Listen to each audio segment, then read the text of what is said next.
My name is James, and I recently moved to a charming old house in Maplewood. The neighborhood appeared peaceful, but something about my new home sent shivers down my spine. Little did I know that the real terror was not confined within my own four walls, but lurking just next door. My neighbor, Mr. Thompson, was an elderly man who rarely ventured outside. His reclusive nature only added to the mystery surrounding him. From the very first day, I couldn't shake the feeling that something was off about him. The eerie occurrences began soon after I settled into my new home. Strange noises echoed through the night, and shadows danced in the moonlight. At first, I blamed it on the settling of an old house or my overactive imagination. But as the days went by, the fear grew stronger. One sleepless night, curiosity overpowered my trepidation, and I peered through the curtains into Mr. Thompson's yard. The moon cast an eerie glow on his garage, revealing the rusty exterior and an enormous padlock guarding its secrets.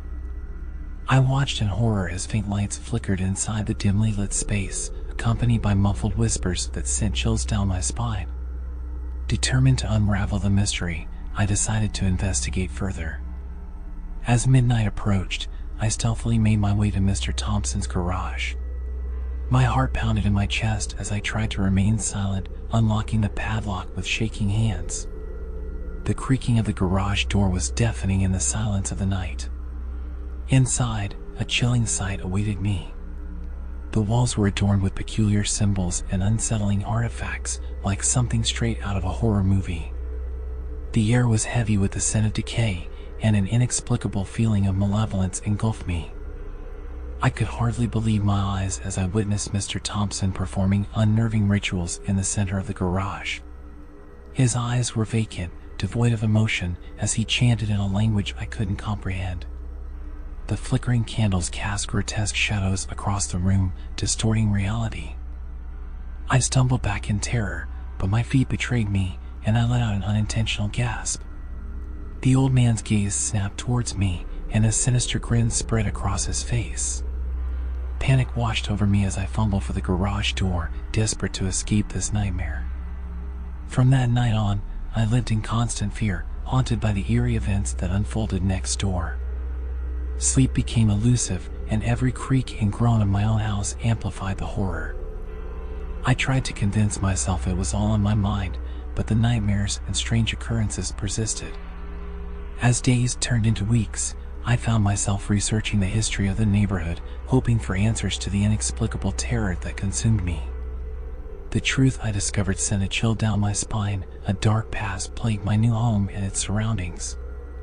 Desperate to escape the malevolence, I approached the local authorities, but they dismissed my claims, attributing it to my vivid imagination. No one seemed to believe me, and I felt more alone than ever. In a final act of courage, I confronted Mr. Thompson, determined to unravel the mystery and end the horror that plagued my life. But he only stared back at me with hollow eyes, the same sinister grin never leaving his face. As the days passed, the darkness grew stronger, and I found myself slipping further into madness. The line between reality and nightmare blurred, and I no longer knew what was real and what was a product of my fear-stricken mind. In the end, I made a harrowing decision. I left Maplewood behind, abandoning the haunted house and the old man with his dreadful secrets. But the horror of that place never left me, haunting my dreams and haunting my thoughts. And I can't help but wonder if the malevolence I encountered in that old house will follow me forever, lurking in the shadows, waiting to reclaim its next victim.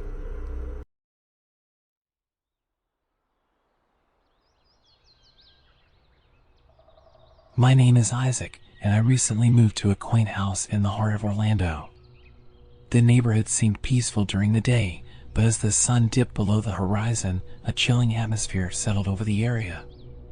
Little did I know that my new neighbor would be the source of the terror that would haunt my nights.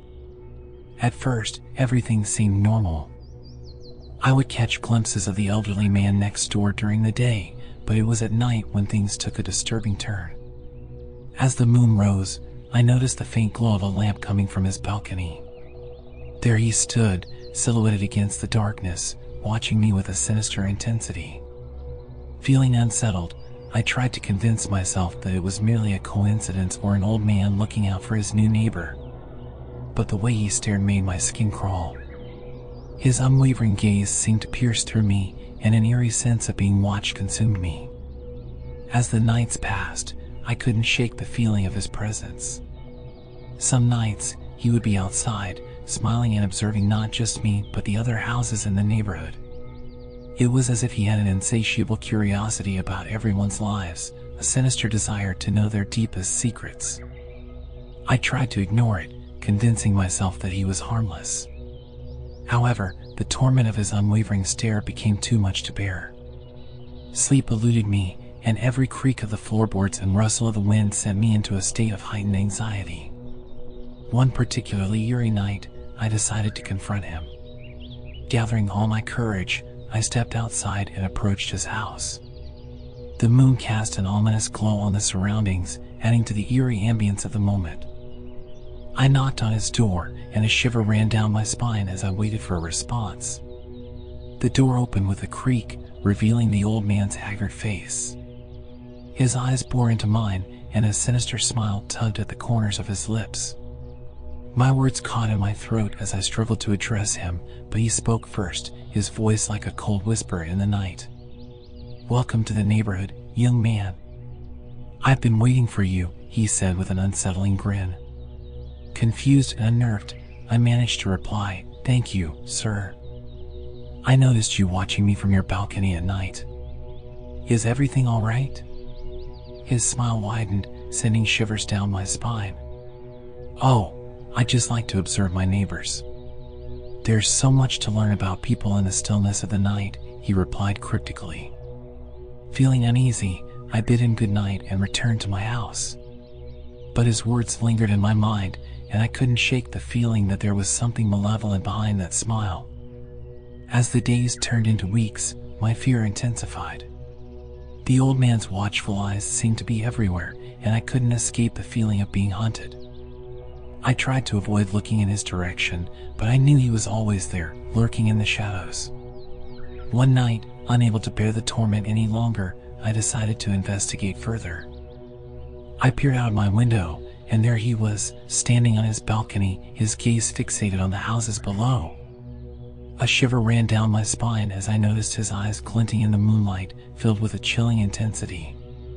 Determined to confront my fears, I rushed outside and headed towards his house once more. But this time, the balcony was empty. The old man had vanished without a trace. I searched the neighborhood, but he was nowhere to be found. As the days passed, the unsettling atmosphere eased, and I began to believe that perhaps it was all a figment of my imagination. But then, one night, as I lay in bed, I heard a faint whisper outside my window. My heart pounded in my chest as I turned to look, and there he was, the old man, watching me once again, his sinister smile etched into my nightmares. From that night on, I lived in constant fear, tormented by the presence of my watchful neighbor. The terror of those nights in Orlando never left me, and I couldn't help but wonder if his haunting gaze would follow me forever, wherever I may go, forever imprisoned in his chilling stare.